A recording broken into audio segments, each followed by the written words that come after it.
তাইওয়ানে সামরিক আগ্রাসনের প্রস্তুতি নিচ্ছে চীন। সিঙ্গাপুরের সাংলি লায়া ডায়ালগ সম্মেলনে এমন দাবি করেছেন মার্কিন প্রতিরক্ষা মন্ত্রী পিট হেগসেথ। তবে চীনকে মোকাবেলায় এশীয় মিত্রদের পাশে থাকার আশ্বাস তার। আর ইউরোপের সাথে এশিয়ার নতুন জোট গড়ার প্রস্তাব দেন ফরাসি প্রেসিডেন্ট ইমানুয়েল ম্যাক্রন। এছাড়াও মার্কিন শুল্কের প্রেক্ষাপটে মুক্ত অর্থনীতির ওপর জোর দেন মালয়েশিয়ার প্রধানমন্ত্রী।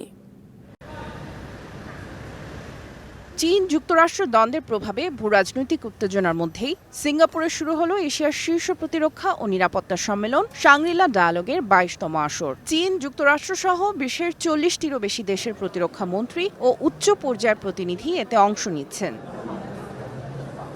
উদ্বোধনী ভাষণে মার্কিন চীন টানাপোড়েনের প্রভাব মোকাবেলায় এশিয়ার দেশগুলোকে ইউরোপের সাথে নতুন জোট গড়ার প্রস্তাব দেন ফরাসি প্রেসিডেন্ট।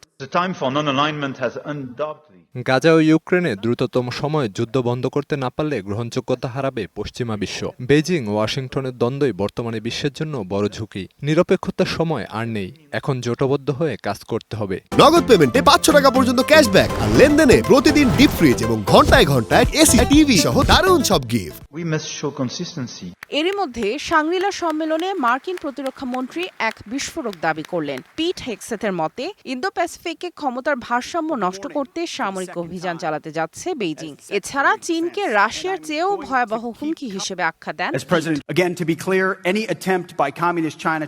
চীনের প্রেসিডেন্ট তাদের সেনাবাহিনীকে ২০২৭ সালের মধ্যে তাইওয়ান আক্রমণ করতে প্রস্তুত থাকার নির্দেশ দিয়েছেন। সামরিক বাহিনীকে ক্রমেই শক্তিশালী করে চলেছে বেইজিং। এই হুমকি ঠেকাতে এশিয়ায় মার্কিন মিত্র দেশগুলোর প্রতিরক্ষা খাতে ব্যয় বাড়ানো উচিত।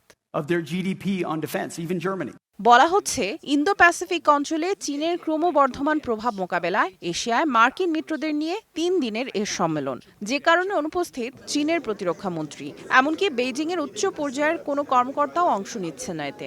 আর আমন্ত্রণই জানানো হয়নি তাইওয়ানকে। সামিয়া জান্নাহ, ডিবিসি নিউজ ডেস্ক।